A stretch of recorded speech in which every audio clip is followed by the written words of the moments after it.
1912, the great ship known as the Titanic went down in the icy waters of the North Atlantic Ocean. That ship was the ultimate in human knowledge and ingenuity. God himself couldn't sink this ship, one of the crew members boasted. All conceivable possibilities and emergencies were prepared for, so it seemed. On April 10th, the ship set forth on her maiden voyage. 4 days later, a series of urgent messages came in on the ocean liner's radio. There was a mass of icebergs lying directly in the path of the speeding vessel. Warning after warning was sent to the bridge. 6 times the warning was received and ignored. Suddenly, about 20 minutes before midnight, there appeared an iceberg directly ahead, taller than the ship itself. The captain's last-minute efforts to turn the giant ship were all to no avail. The Titanic struck the iceberg, tearing a 300-foot gash in its hull. Only 675 people made it into the lifeboats. At 2:20 a.m., the great ship heaved and plunged into the black waters of the Atlantic, taking 1,500 souls to their untimely deaths.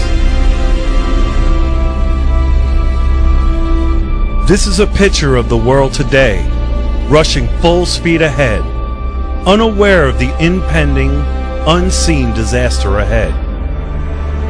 Just as the Titanic received numerous warnings, so too have end-time Christians.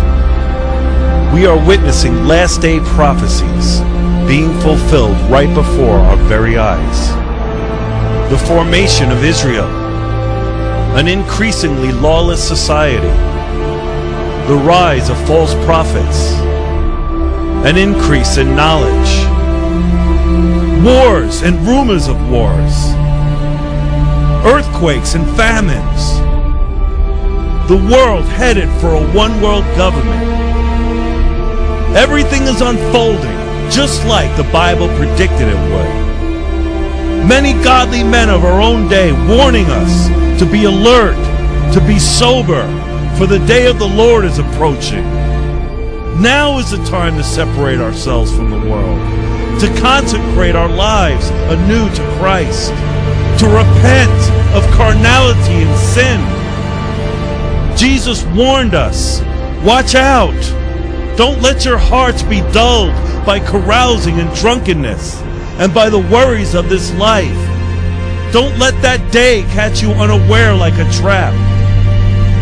Yet, the great majority of confessing Christians seem impervious to such warnings.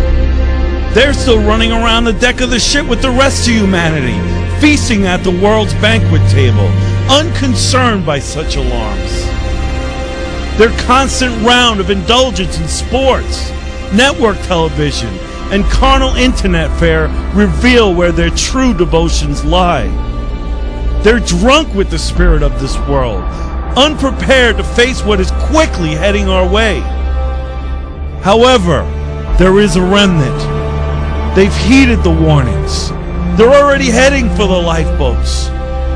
They are doing their utmost to separate themselves from this fallen world system. They're turning off their TV sets.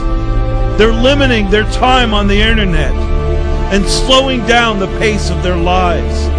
Their hearts are in heaven and their focus is on the eternal. What about you, dear friend? We can't continue to linger between two opinions, to live our lives with one foot in God's kingdom and the other in this world. The warning signals are clear. Come out of her, my people, lest you share in her plagues. Make no mistake about it, there's a giant iceberg just ahead. The time for frivolity is quickly coming to an end. The alarm bells are already ringing. The warnings have sounded. Do you hear them? Are you getting into the lifeboat? Or are you still on deck gorging yourself with the world? Are you heeding the warnings, or will you be swept away with all the others? Jesus said it would be as in the days before the flood. They were eating and drinking, marrying and giving in marriage, until the day that Noah entered the ark, and did not know until the flood came and took them all away. So also will the coming of the Son of Man be.